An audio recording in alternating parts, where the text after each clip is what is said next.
Viremos para ele, faremos nele morada. Então, somente 2 vezes João menciona essa palavra morada. É importante, porque uma é dependente da outra. Só 2 vezes, é um quadro. Como tem muitos nesse evangelho de João, muitos quadros. Palavras que são mencionadas só 2 vezes. Tem vários pares aqui em João. Morada, casa de meu pai, 2 vezes. Moradas, 2 vezes. Então, há moradas. Olhe para a sua Bíblia, por favor. No verso 2. Na casa de meu pai há muitas moradas. O Senhor está dizendo que nesse lugar de habitação de Deus, que é Ele mesmo, há muitas moradas. Isso significa que, como Ele disse, eu vos vou preparar lugar para que nós habitemos nessas moradas. O que isso significa? Vós estáis em mim, como Ele diz no verso 20. Mas o que mais Ele continuou no verso 20? E eu em vós. Então Ele está explicando isso no verso 23. Ele está dizendo, se alguém me ama, guardará a minha palavra, meu Pai o amará e viremos para Ele. E faremos nele morada. Então agora, 2 moradas. A primeira morada é nós habitando em Cristo, que é a casa do Pai. Maravilhosa habitação.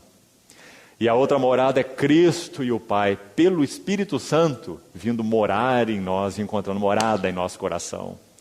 Então quando Moisés fala assim, em nome de Deus, me façam um santuário, para que eu possa habitar no meio deles. Quando isso se cumpriu? Pentecostes. Quando o Espírito Santo vem para nos fazer morada. Irmãos, é tão maravilhoso isso, e tão sério compreender, que Paulo vai dizer assim, escrevendo para os Coríntios, vós sois o santuário do Deus vivente. Se alguém destruir, pelejar contra, seja de que maneira for, com ciúmes, com contendas, com divisões, com partidarismos, com vanglória, se alguém destruir o santuário de Deus, Deus o destruirá, porque o santuário de Deus que sois vós é sagrado. Que palavras essas maravilhosas, irmão. Que o Senhor nos ajude a ver isso melhor, nos reunirmos assim, é isso que nós somos. Irmão, o Senhor tem misericórdia do seu povo. O que nós temos feito com a casa de Deus? O que nós temos feito com a morada do Espírito Santo? O que nós temos feito com as reuniões da igreja? O Senhor tem misericórdia de nós. Volta-te, Senhor, nós te rogamos. Olha do céu, vê e visita esta vinha. Como precisamos pedir que o Senhor faça isso conosco por sua misericórdia, para que sejamos resgatados naquilo que somos, para Ele e Ele para nós. Uma vida tão simples. Comunhão, serviço, amor, servindo uns aos outros, cada um conforme o dom que recebeu, segundo a multiforme graça de Deus. O que nós temos feito, irmãos? O Senhor nos livre, sim, de nossos preconceitos, tradições religiosas. Quantas moléstias nós trouxemos nesse assunto da casa de Deus. E sabe o que alguns fazem por outro lado? Eles querem meter o pé em tudo. E dizer, não, irmão, não tem nada disso não, nada de reunião, nada de batismo. Batismo foi para o tempo dos apóstolos.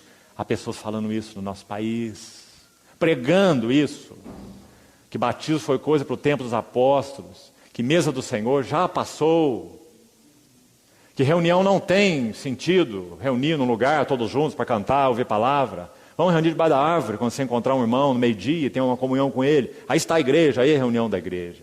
Sim, a igreja está em todo lugar, 24 horas por dia. Mas Paulo vai dizer assim aos Coríntios, quando vos reunis no mesmo lugar. Um tem salmo, outro doutrina, esse traz conhecimento, aquele revelação. Em se tratando de profetas, falem 2, ou quando muito 3, os outros julguem. O que é isso, irmão? É a reunião da igreja. Então, irmãos, o Espírito Santo não está nos chamando para fazer movimento pendular. Sairmos de uma visão institucional, humana, errada da igreja e irmos para um nada, descompromisso. E sabe o que isso tem levado, irmãos, no nosso país? Muita perda, muito dano. Sabe qual é o primeiro lugar, escute, onde esse dano aparece? Escute bem, nos filhos. Nos filhos. Porque os filhos não têm mais entendimento do que significa adorar o Senhor juntos. Os filhos não sabem nada sobre o partir do pão, comunhão, serviço, batismo, invocando o nome do Senhor. Essas coisas são perdidas nos filhos. Então eles perdem o impacto do testemunho da igreja, da vida da igreja, da reunião da igreja, do Espírito Santo se fazendo presente na reunião da igreja. O Senhor nos dando sua presença maravilhosa e movendo-nos. Irmãos, nós que somos pais sabemos que quando o Espírito Santo visita a vida de nossos filhos, em 1 minuto, ele faz mais do que nós poderíamos fazer em 30 anos. Então nós precisamos tanto de recuperar essa presença do bendito Espírito Santo. Capítulo 14, ele convencerá. Graças a Deus. O mundo do pecado, porque não creem em mim, da justiça, porque vou para junto do Pai, do juízo, porque não mais vivereis. Ele. Então, concluindo esse capítulo 14, verso 26. Então aqui há mais sobre ele que o Senhor falou. Ele vos ensinará. Algumas coisas aqui rápidas sobre isso, mas creio que serão de ajuda realmente para nós. Primeira coisa, ensinar como? Será que o ideal é que a Assembleia de Deus, a Igreja do Senhor Jesus, se tornasse um seminário teológico, para estudarmos teologia sistemática? Será? Hebreus capítulo 8, citando Jeremias 31, vai mostrar qual é a qualidade desse ensino.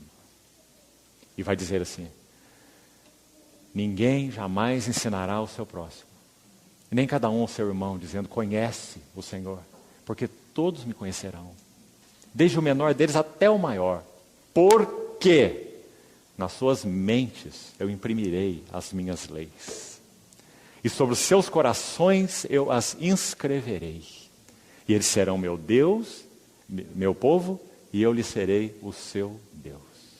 Esse é o ensino do Espírito Santo. Claro, irmãos, é bom estudar teologia. Mas sabe qual é o problema da teologia? Você pode se encher tanto sua cabeça com a teologia. Sabe aqueles nomes difíceis que algumas pessoas mal conseguem pronunciar? Que alguns teólogos aí gostam muito de falar, a todo momento? Essas palavras nem bíblicas são. Então, amados, nós podemos saber de cor todas essas palavras, mas não termos um verdadeiro conhecimento de Cristo e nem sermos ensinados pelo Espírito Santo. Nós estudamos esses assuntos como se estuda física, química e matemática. Mas o Senhor disse que quando o Espírito Santo viesse, Ele ensinaria todas as coisas. Porque Ele trabalharia imprimindo Suas palavras em nossos corações, em nossas mentes. Agora, preste atenção. Vos ensinará o quê? O que diz o versículo 26? Todas as coisas. Agora eu queria fazer uma sugestão aqui para os irmãos. Essa expressão, coisas, palavra simples, coisas, ela é usada de uma maneira muito bonita no Novo Testamento. Então eu queria sugerir alguns paralelos para os irmãos irem para casa com uma tarefa, para verem que coisas são essas que o Espírito Santo vai nos ensinar. Aí escute o que a Bíblia tem para nos dizer. Vamos começar aqui. 1 Coríntios 2. 1 Coríntios 2, Paulo vai dizer assim: nem olhos viram, nem ouvidos ouviram, nem jamais penetrou em coração humano as coisas, ou o que, em algumas versões, as coisas que Deus tem preparado para aqueles que o amam. 1 Coríntios 2:9. Mas Deus nos revelou pelo... Está vendo? Paulo falando a mesma coisa que o Senhor Jesus. Ele vos ensinará todas as coisas. Coisas que olhos não viram, coisas que ouvidos não ouviram, coisas que jamais penetrou em coração humano. São as coisas que o Espírito Santo vai revelar. 1 Coríntios 2:10. Mas Deus nolo revelou pelo Espírito. Agora escute. Porque o Espírito a todas as coisas perscruta. A palavra perscruta significa você abaixar para olhar algo por dentro.